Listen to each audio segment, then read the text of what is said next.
Revanth Reddy Congress party చెప్పిన ఈ రుణమాఫీ ఏదైతే ఉందో ఇది స్వతంత్ర భారత చరిత్రలోనే అతి పెద్ద ద్రోహం రైతులకి. మేనిఫెస్టోలో మాట ఇచ్చి డిసెంబర్ 9 నాడే 2 లక్షల రుణమాఫీ అని చెప్పి చేసిన అతి పెద్ద మోసం ఈ రుణమాఫీ. ఒక దారుణమైన దగ, ఒక మాయ. రైతన్నలతో ఒక క్రూరమైన పరిహాసం ఆడిన మరి పరిస్థితి ఈరోజు కాంగ్రెస్ పార్టీది. ఒక మాటలో చెప్పాలంటే అడ్డగోలు ఆంక్షలు, అర్థం లేని షరతులు, కొర్రీలు, కూతలు, కోతలు, మొత్తంగా చెప్పినట్టయితే అన్నదాతలను నిండా ముంచిన పరిస్థితి ఈ రుణమాఫీ ద్వారా.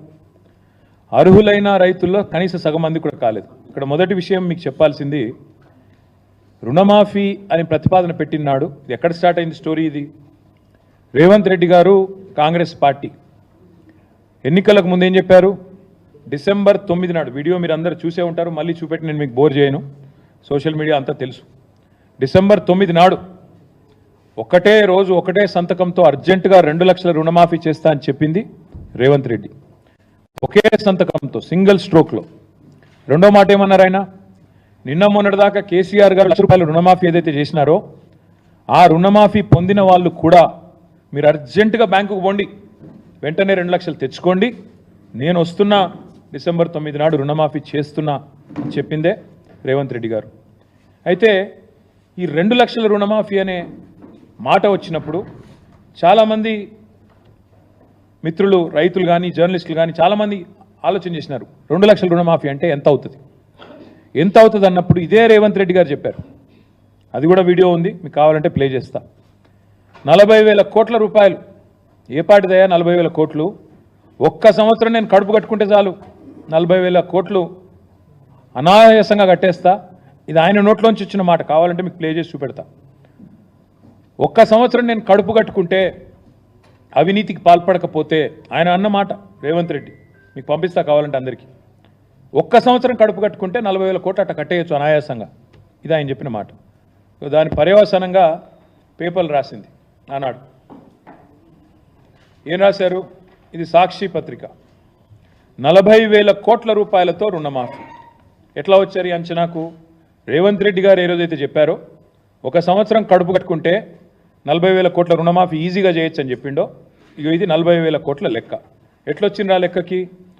సీఎం చెప్పారు, మొత్తంగా ఎన్నికల వేళ ఏమేం చెప్పిండ్రో అవన్నీ లెక్కలేసి చాలా వివరంగా క్రోడీకరించి పెట్టిండ్రు 40,000 కోట్లని. సరే, మరొక పత్రిక ఏం చేసింది? 40,000 కాదు 35,000 కోట్లు అవుతుంది అని చెప్పి ఈనాడు పత్రిక. ఇక్కడ సాక్షి రాస్తే మళ్ళీ సాక్షి రాసింది వాళ్ళకి ఏదో ఎజెండా ఉందంటారు, అందుకే ఈ పత్రిక కూడా వచ్చిన. ఈనాడు పత్రిక వీళ్ళు ఏమన్నారు? 40,000 కాదు 35,000 కోట్లు అవుతుంది. 35,000 కోట్లు ఎట్లా? సో రేవంత్ చెప్పిందేమో 40,000 కోట్లని, దానికి ఆధారంగా ఒక పత్రిక రాస్తే తర్వాత 35,000 కోట్ల సేకరణ ఎట్లా అని చెప్పి కసరత్తు జరుగుతోంది అంటూ ఈనాడు పత్రిక రాసిన మాట. తదనంతరం మళ్ళీ కొద్ది కాలం కాగానే మరి జూలై మాసం రాగానే లెక్క మారింది. ఎలక్షన్ అయిపోయింది, లెక్క మారింది. 40,000 కోట్లు పోయింది, 35,000 కోట్లు పోయింది, లెక్క మారింది. 31,000 కోట్లతోనే రుణమాఫీ అని క్యాబినెట్ తీర్మానం చేసింది అని పత్రికలు రాసినాయి. అది కూడా పత్రికలు రాయడంతో పాటు ముఖ్యమంత్రి గారు కూడా ట్వీట్ చేశారు. ఏమని? మా క్యాబినెట్ రైతులకు ఇచ్చిన మాట ప్రకారం 31,000 కోట్లు మాఫీ చేయాలని నిర్ణయం తీసుకున్నాము, ఇది క్యాబినెట్ తీర్మానం అని తెలంగాణ చీఫ్ మినిస్టర్స్ ఆఫీస్ నుంచి, అఫీషియల్ హ్యాండిల్ నుంచి వారు చేసిన ట్వీట్.